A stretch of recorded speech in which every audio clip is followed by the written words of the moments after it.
Hello everyone, this is Dr. Mamta Rathi. I welcome you all on my YouTube channel Dr. Mamta's Educational Plex.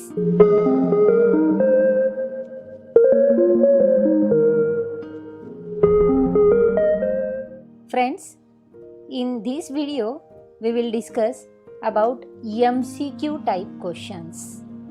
Yes friends, this is a series of our video in which we will discuss MCQ type question of our financial accounting. अब जैसे कि हमें पता है lockdown के बाद हमारी exams होने वाली है और हमारी एग्ज़ाम का पैटर्न भी बदल चुका है, तो इन सारी एग्ज़ाम्स को और इस बदलते पैटर्न को हमें फेस करना है और उसके लिए हमें प्रिपेयर होना है। तो मैं आप सभी के सामने रख रही हूँ 240 plus questions with their answers financial accounting के। तो इन सारी क्वेश्चंस को अगर आप पढ़ेंगे तो आप एग्ज़ाम के लिए बहुत अच्छी तरह से प्रिपेयर हो सकते हैं।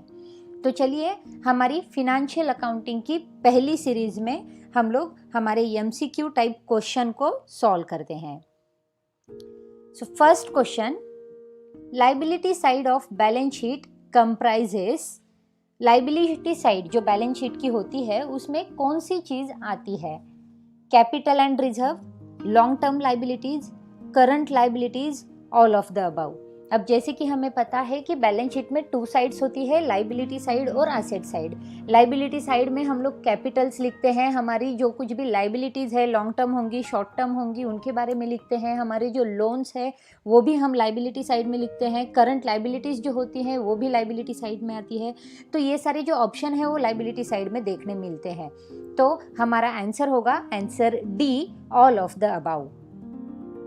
Next, balance sheet of a firm indicates which of the following. Firm की बैलेंस शीट नीचे को दिए हुए ऑप्शन में से कौन सा इंडिकेशन देती है या क्या इंडिकेट करती है? ऑप्शंस हमें दिए हुए हैं, प्रॉफिट और loss over a period, financial position of the unit over a period, financial position of the unit as on a particular date, and position of assets and liabilities over a period of time। अब किसी भी firm की जो balance sheet होती है वो balance sheet क्या indicate करती है? तो हमारी जो बैलेंस शीट होती है वो हमारी कंपनी की फिनेंशियल पोजीशन का, हमें जिस डेट तक वो चल रही है इंस्टीट्यूशन या ऑर्गेनाइजेशन उस डेट तक का हिसाब देती है। यानी कि अगर हम इस साल की बैलेंस शीट की बात कर रहे हैं तो इस साल के eight the end of the year में हमें हमारे कंपनी का फिनेंशियल पोजीशन क्या है वो हमारी बैलेंस शीट को देखकर उसका अंदाज़ा आ जाता है।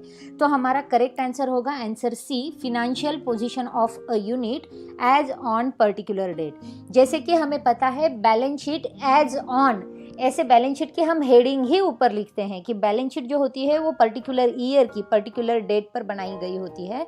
तो उस पर्टिकुलर पीरियड का मतलब उस पर्टिकुलर डेट को हमारी कंपनी का जो एक्यूरेट फिनेंशियल पोजीशन है वो फिनेंशियल पोजीशन हमारी बैलेंस शीट रिफ्लेक्ट करेगी।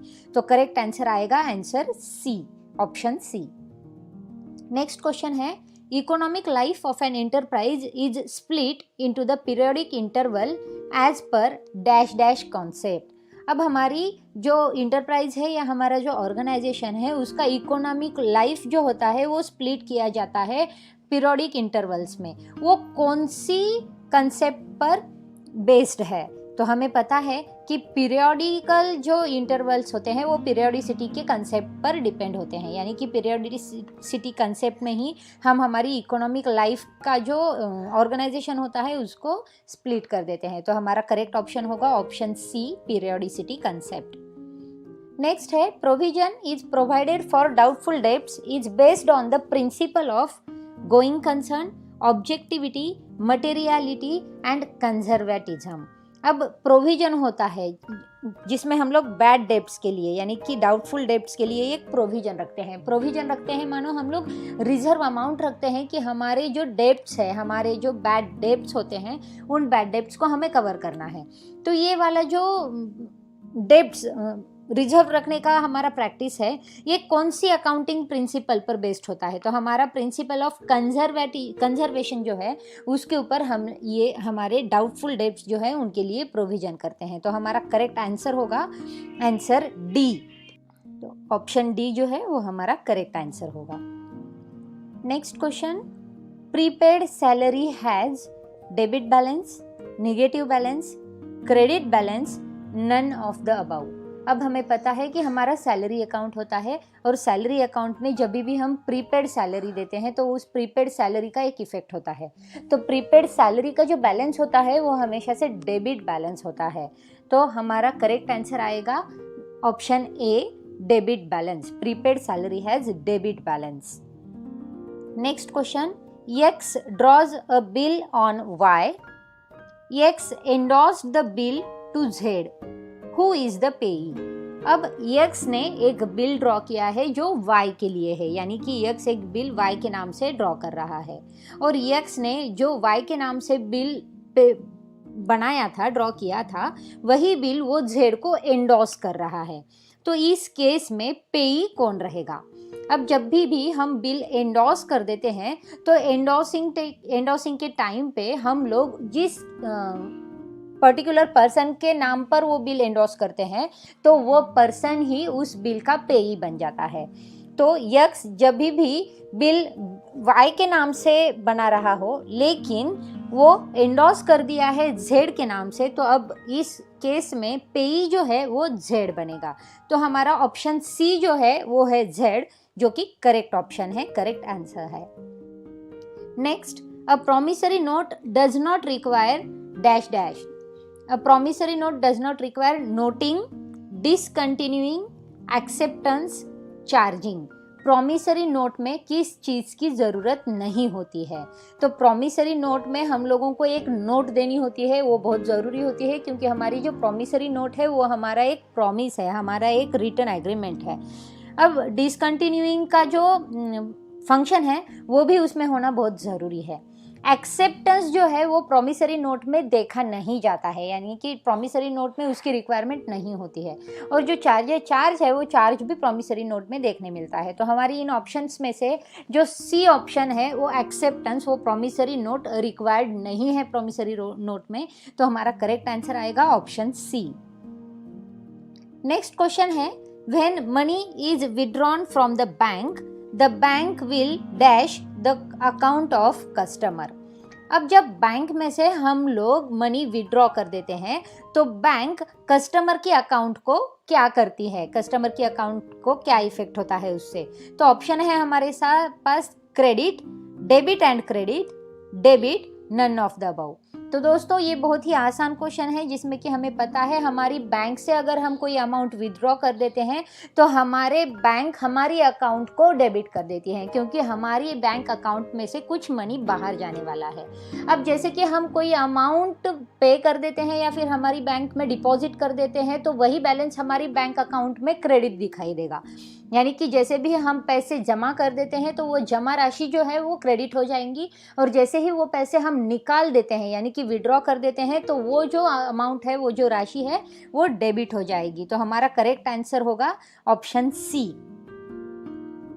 Next, an entry with more than one debit और credit is known as compound entry, single entry, multiple entry, double entry. अब जैसे कि हमें पता है हम लोग जर्नल एंट्रीज करते हैं तो जर्नल एंट्रीज में हमारे पास एक डेबिट और एक क्रेडिट इफेक्ट वाली जर्नल एंट्री होती है, लेकिन जब भी हम एक से ज़्यादा मतलब एक से ज़्यादा डेबिट कर देते हैं या एक से ज़्यादा क्रेडिट कर देते हैं तो वो वाली एंट्री कंपाउंड एंट्री के नाम से जानी जाती है, जिसमें हम लोग एक ही एंट्री में एक से ज़्यादा डेबिट या एक से ज़्यादा क्रेडिट इफेक्ट दे देते हैं तो उसे हम कंपाउंड एंट्री के नाम से जानते हैं।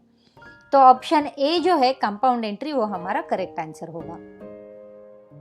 Next, loss leads to reduction in income, reduction in capital, reduction in profit, increase in capital. Loss किस चीज को लीड करता है, लॉस का इफेक्ट क्या होता है?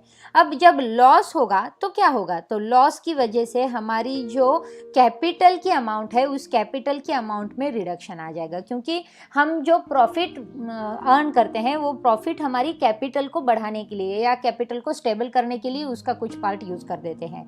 अब हमारे पास जो ऑप्शन दिए हुए हैं कि रिडक्शन इन इनकम, अब इनकम है ही नहीं, लॉस हो रहा है तो उसमें रिडक्शन होने की बात नहीं आती बनाती तो ये ऑप्शन नहीं बैठता है।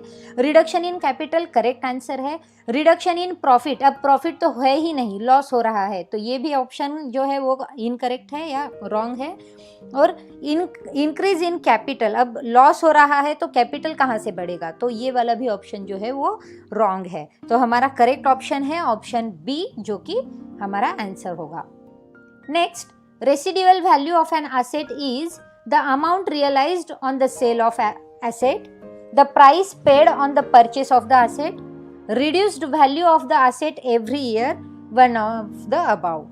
अब रेसिडुअल वैल्यू एसेट की कौन सी मानी जाती है, तो रेसिडुअल वैल्यू जो होती है वो जब हमारा एसेट हम सेल कर देते हैं और सेल करते वक्त हमारे एसेट की जो अमाउंट फिक्स होती है उस अमाउंट को ही हमारे एसेट की रेसिडुअल वैल्यू के नाम से जाना जाता है।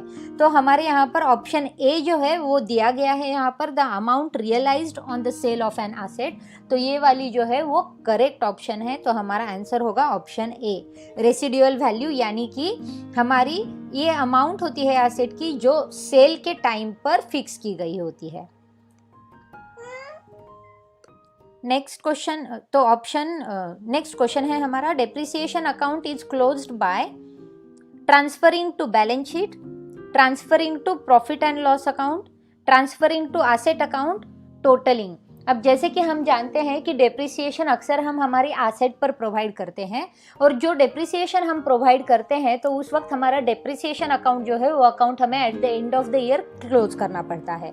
तो हमारा जो डेप्रिसिएशन है वो क्लोज करते वक्त हम उसको ट्रांसफ़र कर देते हैं हमारी प्रॉफिट एंड लॉस अकाउंट में।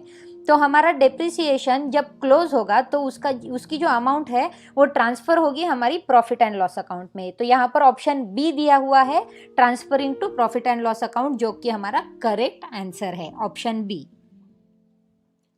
नेक्स्ट क्वेश्चन है हमारा, in sinking fund method of depreciation the amount of depreciation dash. Sinking fund method जो होती है हमारी डेप्रिसिएशन की, जिसमें कि हम हमारा फंड जो है वो हर ईयर में साइड में रख देते हैं, रिजर्व में रख देते हैं, और वो फंड रियलाइज करके फिर हम हमारी डेप्रिसिएशन को प्रोवाइड करते हैं। तो इस सिंकिंग फंड मेथड में हमारी डेप्रिसिएशन की अमाउंट क्या होती है, तो हमारे ऑप्शंस हैं decreasing every year, increasing every year, remains constant every year, increase और डिक्रीज एवरी ईयर। तो हमारी जो अमाउंट होती है वो सिंकिंग फंड मेथड में फिक्स्ड होती है। तो हमारा ऑप्शन सी जो है, रिमेन्स कांस्टेंट एवरी ईयर, वो हमारा ऑप्शन रहेगा। देखिए दोस्तों, अब डेप्रिसिएशन मेथड जो है, डेप्रिसिएशन में हम लोग सिंकिंग फंड मेथड यूज़ करते हैं। सिंकिंग फंड मेथड में हम लोग जितने सालों के लिए वो एसेट की वैलिडिटी है उतने सालों के लिए ये वाली सिंकिंग फंड जो है, यानी कि वो जो फंड है वो फंड को हम रिजर्व करते हैं।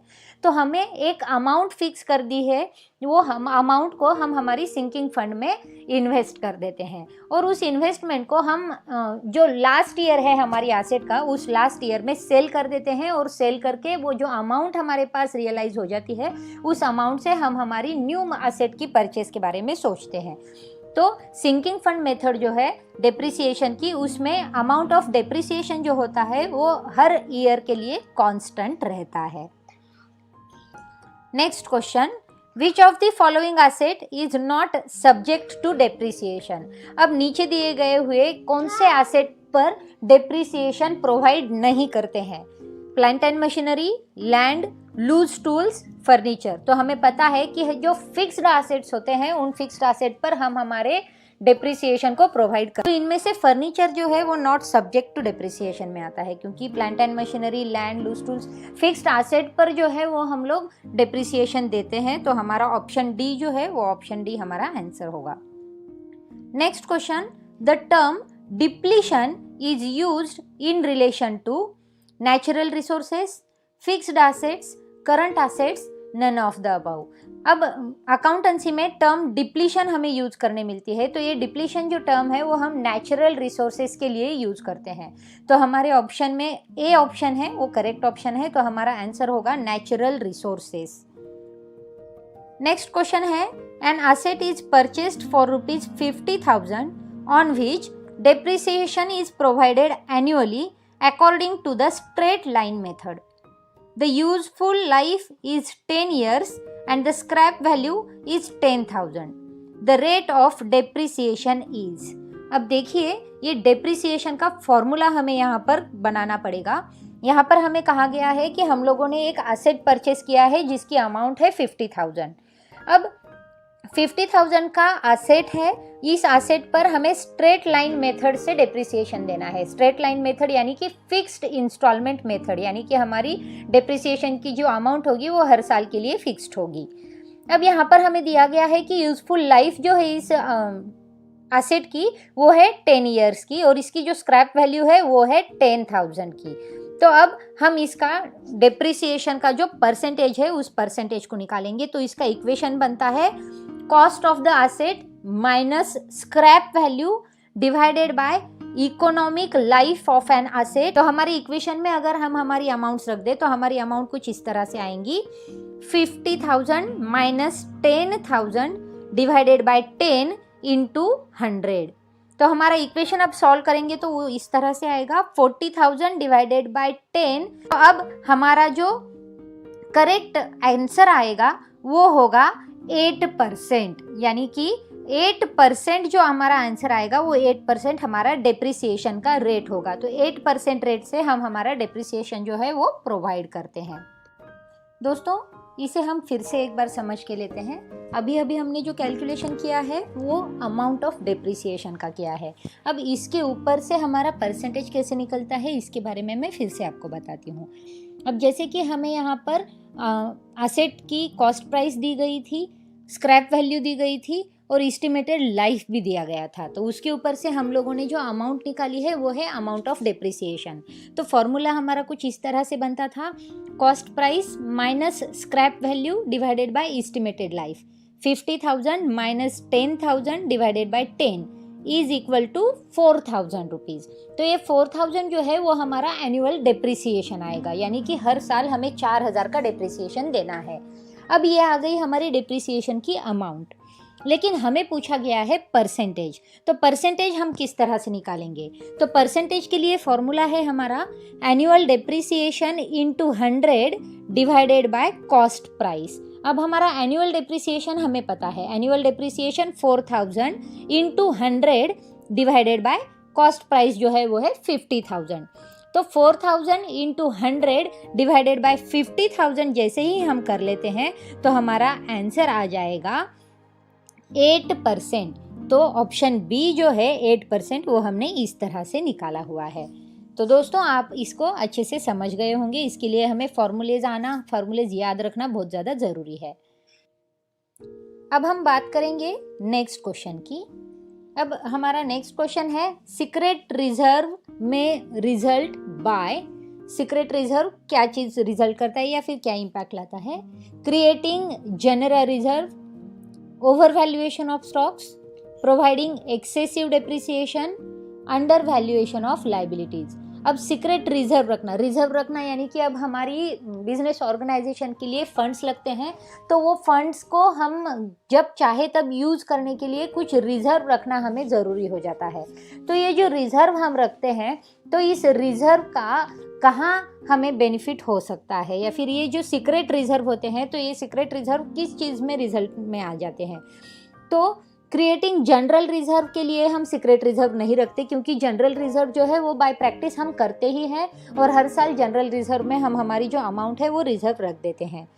अब हमारा सीक्रेट रिजर्व रखने से हमारा जो स्टॉक है वो ओवर वैल्यू होगा, ऐसा ऑप्शन है यहाँ पर, लेकिन हमारा स्टॉक हमारी सीक्रेट रिजर्व से ओवर वैल्यूड नहीं होता है, क्योंकि स्टॉक का वैल्यूएशन जो होता है वो मार्केट प्राइसेस पर डिपेंड करता है। Providing excessive depreciation. अब जब डेप्रिसिएशन प्रोवाइड करना है हमें, और अगर हमें एक्सेसिव डेप्रिसिएशन प्रोवाइड करना होगा तो हमारे पास फंड्स लगते हैं हमें, क्योंकि डेप्रिसिएशन प्रोवाइड करना यानी कि प्रोविजन करना होता है, और प्रोविजन हम तभी कर सकते हैं जब हमारे पास कुछ रिजर्व अमाउंट हो। तो ये सीक्रेट रिजर्व अमाउंट जो होती है वो हमारी एक्सेसिव डेप्रिसिएशन को प्रोवाइड करने के लिए यूटिलाइज की जा सकती है। और अंडर वैल्यूएशन ऑफ लाइबिलिटीज़, ये जो ऑप्शन दिया है वो भी गलत है, क्योंकि हमारे सीक्रेट रिजर्व को रखने से हमारी लाइबिलिटीज़ का जो वैल्यूएशन है वो वैल्यूएशन अंडर वैल्यूड नहीं होता है। तो हमारा करेक्ट आंसर जो है वो आएगा आंसर सी। नेक्स्ट क्वेश्चन है gross profit is 25% on sales and cost of goods sold 75,000, the amount of sales will be. अब यहाँ पर भी हमें बेसिक इन्फॉर्मेशन दी गई है, हमें फिर से फॉर्मूला यूज़ करके इसका आंसर निकालना पड़ेगा। अब जैसे कि हमें पता है ग्रॉस प्रॉफिट का जो फॉर्मूला होता है वो gross profit is equal to sales minus cost of goods sold होता है। अब यहाँ पर हमें बताया गया है कि ग्रॉस प्रॉफिट जो है वो 25% ऑन सेल्स है, तो सेल की अमाउंट हमें पता नहीं है, तो हम अज्यूम करते हैं कि सेल्स हमारे 100 रुपीज़ हैं।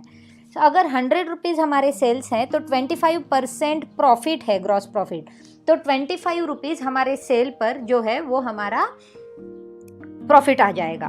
तो 25 रुपीज़ हमारा प्रॉफिट बन जाएगा 25% से। अब कॉस्ट ऑफ गुड्स सोल्ड जो है वो हमारा आएगा 75, क्योंकि 100 माइनस 25 अगर हम कर देंगे तो हमारा कॉस्ट ऑफ गुड्स सोल्ड आ जाता है, जो कि हमारा 75 रुपीज़ आ जाएगा। अब कॉस्ट ऑफ गुड्स सेल्स जो है वो इक्वल टू 75% ऑफ सेल्स है, तो हमारा सेल्स का जो फॉर्मूला हम बनाएंगे तो वो फॉर्मूला कुछ इस तरह से बनेगा, sales is equal to cost of goods sold divided by 75%। अब सेल्स की अमाउंट हमें पता नहीं है, तो हम लोग वहाँ पर लिख देंगे sales is equal to cost of goods 75,000 हमें प्रॉब्लम में दिया गया है यहाँ पर, तो हम लोग इक्वेशन में उसकी प्राइस रख देते हैं। Sales is equal to cost of goods sold divided by 75%। Cost of goods sold है 75,000 डिवाइडेड बाय 75% आएगा, तो 75% जो आएगा वो 75 डिवाइडेड बाय 100 आएगा, जिसे हमें फिर से उल्टा कर देना है। तो 75,000 डिवाइडेड बाय 75 इंटू 100 आ जाएगा। तो 75,000 को 75 से अगर हम डिवाइड कर देंगे तो ऊपर आ जाता है 1000 इंटू 100, तो हमारा आंसर आएगा 1 लाख। तो हमारा करेक्ट आंसर होगा ऑप्शन डी, हमारी सेल की अमाउंट जो है वो 1 लाख है। अब हम इसे क्रॉस टैली करते हैं। अब हमारी सेल की अमाउंट अगर 1 लाख है तो हम लोग फिर से हमारी ग्रॉस प्रॉफिट का जो है वो फॉर्मूला यूज करके देखते हैं। Gross profit is equal to cost of goods sales minus cost of goods sold. अब सेल्स की अमाउंट हमारी है 1 lakh minus cost of goods sold की अमाउंट है 75,000, आंसर आता है 25,000। तो 1 लाख का 25% आ जाता है 25,000, तो ये हमारा क्रॉस टैली भी हो जाता है और हमारा आंसर भी करेक्ट आ जाता है। तो हमारा करेक्ट आंसर है ऑप्शन डी, जिसके लिए हमने फॉर्मूला यूज़ किया था। हमने अज्यूम किया था कि सेल्स हमारे 100 हैं और उस हिसाब से हमने हमारे फॉर्मूला को यूज़ किया था। तो करेक्ट आंसर है option D, 1 lakh rupees. Next question, opening capital 9,000, closing capital 16,500, drawings during the year 2,600, the amount of profit will be. अब हमारे पास फिर से फॉर्मूला यूज करने की बारी आती है। अब हमारा जो ओपनिंग स्टॉक या ओपनिंग कैपिटल है वो 9,000 का दिया गया है, क्लोजिंग कैपिटल भी हमें दिया गया है जो है 16,500 का, और थ्रू आउट द ईयर हमने जो ड्राइंग्स की है वो ड्राइंग्स की अमाउंट भी हमें दी गई है जो है हमारी 2,600। तो इसके लिए हम लोग पहले फॉर्मूला बनाते हैं। जब भी हमारे पास ओपनिंग और क्लोजिंग कैपिटल दिए होते हैं और उसके ऊपर से हमें प्रॉफिट निकालना होता है, तो हमारा फॉर्मूला बनता है profit is equal to closing capital plus, या फिर हम इसे क्लोजिंग बैलेंस के नाम से जानेंगे, closing balance plus drawings minus opening balance. तो हमारा क्लोजिंग बैलेंस जो है वो है 16,500 plus drawings 2,600 minus opening capital 9,000। तो आंसर जो आएगा वो होगा 10,100। तो हमारी ऑप्शन में 10,100 जो है वो ए ऑप्शन में लिखा गया है, तो हमारा करेक्ट आंसर आएगा ऑप्शन ए। नेक्स्ट क्वेश्चन है, specific donation received should be shown on income side of income and expenditure account, the liability side of balance sheet, the asset side of balance sheet, none of the above। अब specific donation received, अब जब हम देखते हैं donations हमें non trading organisation में देखने मिलते हैं। डोनेशंस जो होते हैं वो डोनेशंस से हमारी जो ऑर्गेनाइजेशन है उस ऑर्गेनाइजेशन को हेल्प मिलती है, या फिर वो ऑर्गेनाइजेशन के जो फंड्स है वो फंड्स जनरेट होते हैं। तो अब स्पेसिफिक डोनेशन अगर नाम दिया है तो वो स्पेसिफिक डोनेशन जो होता है वो स्पेसिफिक पर्पज़ के लिए ही यूज़ किया जाता है, यानी कि वो जो डोनेशन अमाउंट है वो किसी जनरल पर्पज़ के लिए आप यूज़ नहीं कर सकते, यानी कि वो डोनेशन की जो अमाउंट है वो आपको रिजर्व रखनी पड़ेगी। जब वो स्पेसिफिक काम आएगा, जब वो स्पेसिफिक टाइम आएगा, तभी वो अमाउंट आपको यूज़ करनी है। तो हमारी ये जो स्पेसिफिक डोनेशन की अमाउंट होती है वो हमें लाइबिलिटी साइड को दिखानी होती है। हमारी लाइबिलिटी साइड में हम डोनेशंस लिख देते हैं। तो यहाँ पर इनकम साइड में डोनेशंस नहीं आते हैं, तो वो ऑप्शन गलत है। Liability side of balance sheet correct answer है। एसेट साइड में बैलेंस शीट के भी हम डोनेशन नहीं लिखते हैं, तो हमारा करेक्ट आंसर आएगा ऑप्शन बी। अब नेक्स्ट क्वेश्चन है हमारा, where no document of title of goods are enclosed to the bill it is called as. अब जब हम बिल इशू करते हैं और बिल इशू करते वक्त अगर वहाँ पर no document of title of goods enclose किया गया है, तो उस बिल को किस बिल के नाम से जाना जाता है? Clean bill, demand bill, trade bill या एकोमोडेशन बिल? तो ये होता है क्लीन बिल का टाइप। क्लीन बिल के टाइप में no document of title of goods दिया जाता है, तो हमारा करेक्ट ऑप्शन है A, option A clean bill. Next question है, cheque is payable on usance, demand, after sight, fixed future date. Cheque कब पेएबल होता है? तो हमारा चेक है वो डिमांड पर पेएबल होता है, क्योंकि चेक का नेचर ही है वो ऑन डिमांड होता है। तो हमारा करेक्ट ऑप्शन है बी, डिमांड।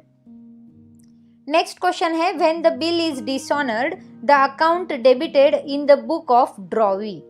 बिल जब डिसऑनर हो जाता है तो ड्रॉवी की अकाउंट में कौन से बुक्स डेबिट हो जाते हैं, या फिर ड्रॉवी के अकाउंट में कौन सा अकाउंट जो है वो डेबिट हो जाएगा?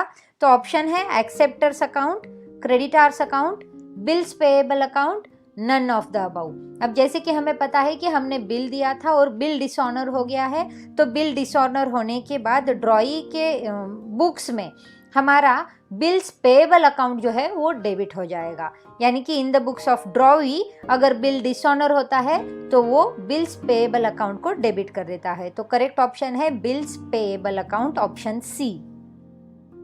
नेक्स्ट क्वेश्चन है, a bank on whom a cheque is drawn by a customer is collecting bank, issuing bank, accepting bank, paying bank. अब कस्टमर ने एक बैंक पर ही चेक ड्रॉ कर दिया है, यानी कि बैंक के नाम से ही चेक ड्रॉ कर दिया है, तो उस बैंक को क्या कहेंगे? तो उस बैंक को हम पेइंग बैंक कहेंगे, क्योंकि जिस बैंक के नाम पर चेक ड्रॉ किया गया है वो बैंक आपको पे करेगी। तो ऑप्शन डी जो होगा वो होगा आपका correct answer, paying bank, option D. Next question, the book in which all accounts are maintained is known as ledger, cash book, journal, purchase book. ये कौन सा बुक होता है अकाउंटिंग सिस्टम में जिसमें सभी के सभी अकाउंट जो है वो मेंटेन किए जाते हैं? तो हमारा आंसर है लेजर बुक्स। लेजर बुक्स में हमारे सभी अकाउंट्स को हम देखते हैं और सभी अकाउंट्स को हम मेंटेन करके रखते हैं। तो हमारा ऑप्शन ए जो है वो होगा हमारा correct answer. Under double account system, profit is disclosed in net revenue account, capital account, revenue account, receipt and expenditure on capital account। अब हमारा जो डबल अकाउंट सिस्टम होता है उसमें जो प्रॉफिट है वो डिस्क्लोज होता है रेवेन्यू अकाउंट में, क्योंकि double entry system, double account system में प्रॉफिट जो होता है वो रेवेन्यू अकाउंट में देखा जाता है। तो हमारा करेक्ट ऑप्शन होगा ऑप्शन सी। नेक्स्ट है, प्रॉफिट और loss on voyage account is transferred to profit and loss account of shipping company, balance sheet, trial balance, none of these. तो प्रॉफिट एंड लॉस अकाउंट जो होता है voyage account में वो transfer होता है प्रॉफिट एंड लॉस अकाउंट में। Generally हमारा जो प्रॉफिट या लॉस जो कुछ भी होता है वो हम प्रॉफिट एंड लॉस अकाउंट में ट्रांसफर कर देते हैं। तो शिपिंग कंपनी में भी प्रॉफिट एंड लॉस अकाउंट में उसे ट्रांसफर किया जाता है वोएज अकाउंट में। तो हमारा करेक्ट आंसर आएगा ऑप्शन ए। नेक्स्ट क्वेश्चन है, bad debts return of previously if recovered subsequently then these bad debts will be credited to profit and loss account, debited to profit and loss account, credited to bad debts recovered account and credited to debtors account। देखिए bad debts जो होते हैं वो हमारा एक provision होता है। अगर ये बैड डेब्ट्स हमने रिटर्न ऑफ कर दिए हैं, पहले ही हमने बैड डेब्ट्स को रिटर्न ऑफ कर दिया है, और जो रिटर्न ऑफ किए गए बैड डेब्ट्स हैं वो हमें रिकवर हो गए हैं, मतलब बाद में, जब पहले हमने उसको राइट ऑफ कर दिया और बाद में वो रिकवर हो गए, तो जो बैड डेब्ट्स हमारे लिए बैड थे, डाउटफुल थे, और हम लोगों ने उसकी उम्मीद छोड़ दी थी और उसको राइट ऑफ कर दिया था, उसको निकाल दिया था, वही बैड डेब्ट्स फ्यूचर में रिकवर हुए हैं। अगर वो फ्यूचर में रिकवर हो जाते हैं तो वो हमारे लिए इनकम हो जाती है, यानी कि हमारे लिए वो बेनिफिट हो जाता है। और हमारा जो इनकम या हमारा जो बेनिफिट होता है वो हम हमारे प्रॉफिट एंड लॉस अकाउंट में क्रेडिट साइड में दिखाते हैं। तो हमारा करेक्ट ऑप्शन होगा profit and loss account credit side, option A. Option ए हमारा करेक्ट आंसर होगा। नेक्स्ट क्वेश्चन है, the balance of suspense account will shown in profit and loss account debit side, balance sheet, trial balance, income and expenditure account. अब suspense account जब भी हम खोलते हैं तो उसका जो बैलेंस होता है, वो जो बैलेंस है वो हम बैलेंस शीट में दिखाते हैं। तो प्रॉफिट एंड लॉस अकाउंट में उस सस्पेंस अकाउंट को हम नहीं दिखाते हैं, ट्रायल बैलेंस में भी नहीं दिखाते हैं, इनकम एंड एक्सपेंडिचर अकाउंट में भी उसे नहीं लाते हैं। तो सस्पेंस अकाउंट हम लिखते हैं हमारी बैलेंस शीट में। तो हमारा करेक्ट ऑप्शन है ऑप्शन बी। नेक्स्ट क्वेश्चन है, which of the following errors will not affect the trial balance. अब कौन सा एरर है जो ट्रायल बैलेंस की अमाउंट को अफेक्ट नहीं करता है? Wrong balancing of account, wrong totalling of an account, writing an amount in wrong account but on the correct side, none of the account. अब हमें पता है कि रेक्टिफिकेशन ऑफ एरर्स में हम लोग इस चीज़ को देखते हैं।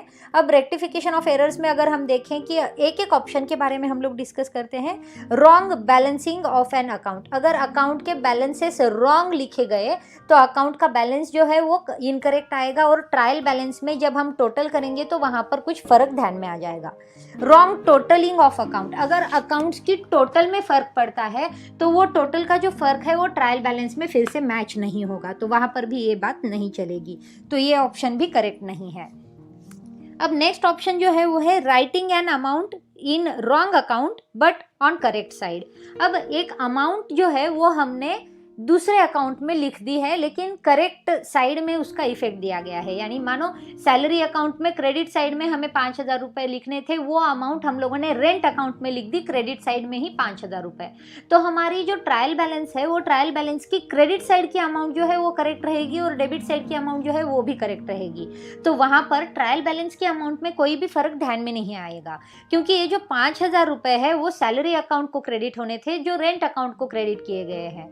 तो ट्रायल बैलेंस के हिसाब से अमाउंट में तो कोई चेंज नहीं आएगा, तो अमाउंट नहीं बदलेगी। तो ये वाला जो है वो करेक्ट ऑप्शन है। तो option C, writing an amount in wrong account but on the correct side, ये इससे हमारी ट्रायल बैलेंस को कुछ भी फर्क नहीं पड़ेगा। तो करेक्ट ऑप्शन है ऑप्शन सी। नेक्स्ट है, amount spent to put second hand machinery in working condition is revenue expenditure, deferred revenue expenditure, capital expenditure, none of the above. अब हम सेकेंड हैंड मशीनरी जो है जो वर्किंग कंडीशन में है उसे परचेस कर रहे हैं। अब ये एसेट परचेस करने वाली बात है, तो ये जो है कैपिटल एक्सपेंडिचर होता है। जब भी हम कोई एसेट परचेस करते हैं तो उसे कैपिटल एक्सपेंडिचर माना जाता है। तो ऑप्शन सी जो है वो हमारा करेक्ट आंसर होगा। नेक्स्ट क्वेश्चन है, a liability which arises only on the happening of A uncertain event.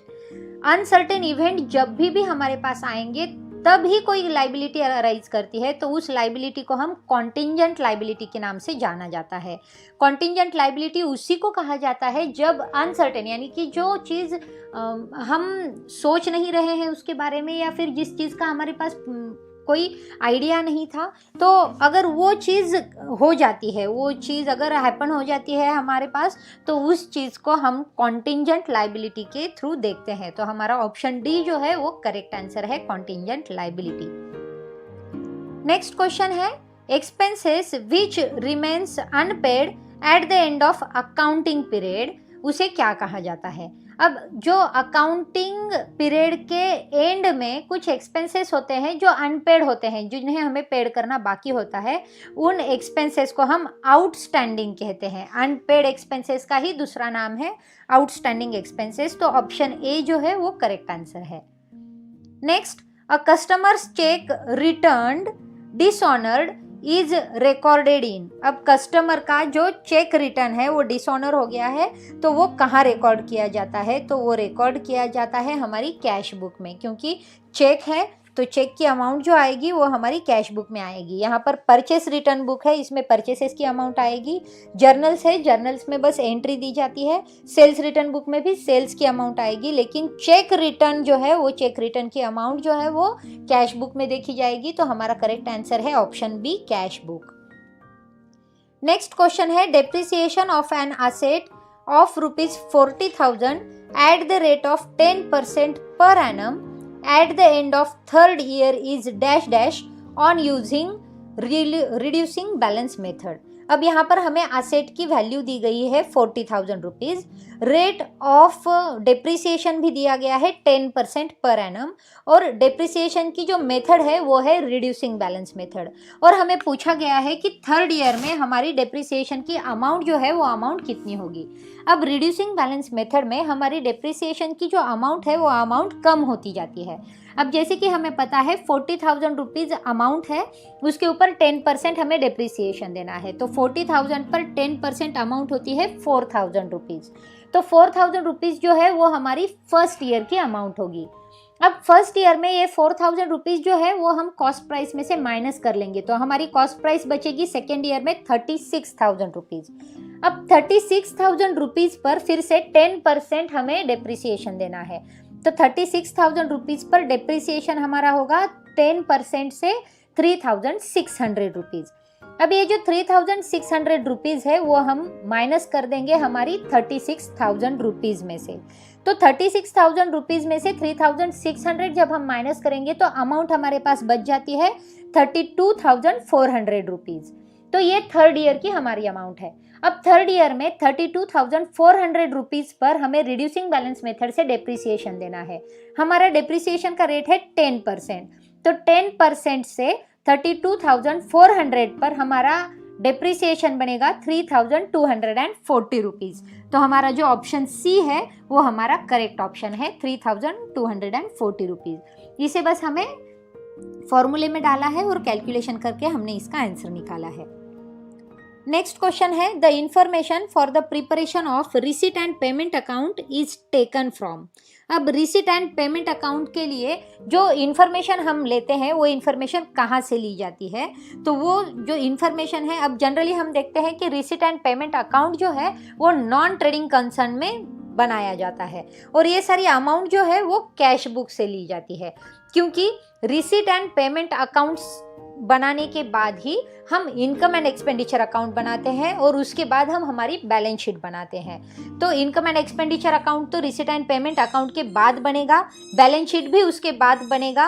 Cash book सही आंसर है, क्योंकि कैश बुक से ही हम ये सारी इन्फॉर्मेशन लेते हैं और रिसीट एंड पेमेंट अकाउंट बनाते हैं। Cash book and balance sheet ये दोनों भी ऑप्शन जो है वो गलत है, तो हमारा करेक्ट ऑप्शन होगा option C, cash book. Now let us proceed with our next question. In journal, transactions are recorded on ascending order, on descending order, on order of preference and chronological order. अब हमें पता है कि हम हमारे जो transactions होते हैं बिजनेस ऑर्गेनाइजेशन में उसे रिकॉर्ड करते हैं हमारी जर्नल में। जर्नल जो होता है वो हमारा प्राइमरी बुक्स है, तो उस प्राइमरी बुक्स में हम हमारे जो कुछ भी ट्रांजैक्शन होते हैं उन ट्रांजैक्शन को रिकॉर्ड करते हैं। तो ये वाले जो ट्रांजैक्शन रिकॉर्ड होते हैं वो क्रोनोलॉजिकल ऑर्डर में रिकॉर्ड होते हैं। अब क्रोनोलॉजिकल ऑर्डर मतलब क्या होता है? क्रोनोलॉजिकल ऑर्डर मतलब जिस तरह से ट्रांजैक्शन होता रहेगा उस तरह से जर्नल में एंट्री बनती जाएगी। यानी कि आप अभी ट्रांजैक्शन हुआ है तो अभी बनेगी, 1 घंटे बाद हुआ है तो 1 घंटे बाद आएगी। तो उसी हिसाब से, मतलब जैसे जैसे आपका काल चलता जाता है उस हिसाब से आपको वो ऑर्डर मेंटेन करना पड़ता है। तो जर्नल में जो ट्रांजैक्शन आएंगे वो क्रोनोलॉजिकल ऑर्डर से ही आएंगे। तो ऑप्शन डी है correct answer. Next question, drawing account is personal account, nominal account, real account, none of the above. अब ड्राइंग अकाउंट जो है वो पर्सनल अकाउंट है, क्योंकि ड्राइंग अकाउंट ये पर्सन अपने आप के लिए यूज करता है, तो ड्राइंग अकाउंट पर्सनल अकाउंट है। Next, a bill of exchange when drawn requires noting acceptance, discounting, endorsing. Bill of exchange में कौन सी चीज़ें ज़रूरी होती हैं जब वो ड्रॉ करते हैं हम, तो बिल ऑफ एक्सचेंज में एक्सेप्टेंस जो है वो सबसे ज़्यादा इम्पोर्टेंट होता है, क्योंकि बिल ऑफ एक्सचेंज जब होता है तो एक पर्टिकुलर पर्सन दूसरे पर्सन के नाम पर वो बिल ड्रॉ करता है, तो उसका एक्सेप्टेंस होना बहुत ज़्यादा ज़रूरी है। तो हमारा जो ऑप्शन बी है वो बी ऑप्शन करेक्ट है।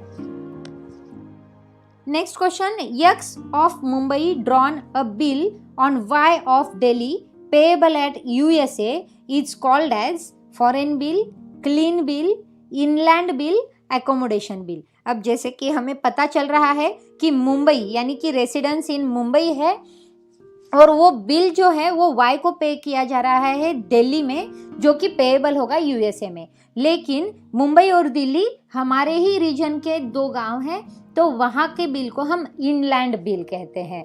तो ये जो वाई है वो रेसिडेंशियल पर्सन है दिल्ली का, एक्स जो है वो है मुंबई का, तो इन दोनों के बीच में अगर बिल ऑफ एक्सचेंज होता है तो वो इनलैंड बिल में ही होगा, क्योंकि दोनों भी इंडियन सिटीजन्स है। तो इसका करेक्ट आंसर है inland bill, option C is the correct answer. तो दोस्तों ये है हमारी फर्स्ट सीरीज़ हमारी फिनेंशियल अकाउंट की। इसमें मैं कोशिश कर रही हूँ आपको एमसीक्यू टाइप के क्वेश्चंस को सॉल्व करने के लिए, और विथ एक्सप्लेनेशन मैं आपको ये सारे क्वेश्चंस बता रही हूँ, ताकि आपको इन सारे मल्टीपल चॉइस क्वेश्चंस के आंसर कैसे आए हैं, उसके पीछे क्या लॉजिक है, उसके पीछे क्या कैलकुलेशन है, क्या फॉर्मूला हम यूज़ कर रहे हैं, ये सारी चीज़ें मैं अपनी डिस्कशन में बता रही हूँ। अगर आप इस सीरीज़ को ठीक से पढ़ाई करेंगे, ठीक से देखेंगे, तो आपको इन सारी लॉजिक के बारे में, इन सारे फॉर्मूला और कैलकुलेशन के बारे में अच्छे से पता चलेगा। तो दोस्तों इन सीरीज़ को ज़्यादा से ज़्यादा देखिए और इस लॉजिक को ज़्यादा से ज़्यादा सॉल्व करने की कोशिश कीजिए, ताकि आपको आपकी एमसीक्यू टाइप जो क्वेश्चंस होते हैं फिनेंशियल अकाउंटिंग के, वो सॉल्व करने में आपको मदद मिल सके। दोस्तों ये हमारी पहली सीरीज़ है। ये फिनेंशियल अकाउंटिंग की 6 सीरीज़ लेकर मैं आपके सामने आऊँगी। फिर से मिलेंगे हम लोग हमारी नेक्स्ट सीरीज़ में। तब तक के लिए इस सीरीज़ को ठीक से देखते रहिए। फिर से एक बार ट्राई कीजिए सभी क्वेश्चंस को लॉजिकली सॉल्व करने का और विथ एक्सप्लेनेशन समझने का। मिलेंगे दूसरे सीरीज़ में, तब तक के लिए स्टडी करते रहिए। Thank you.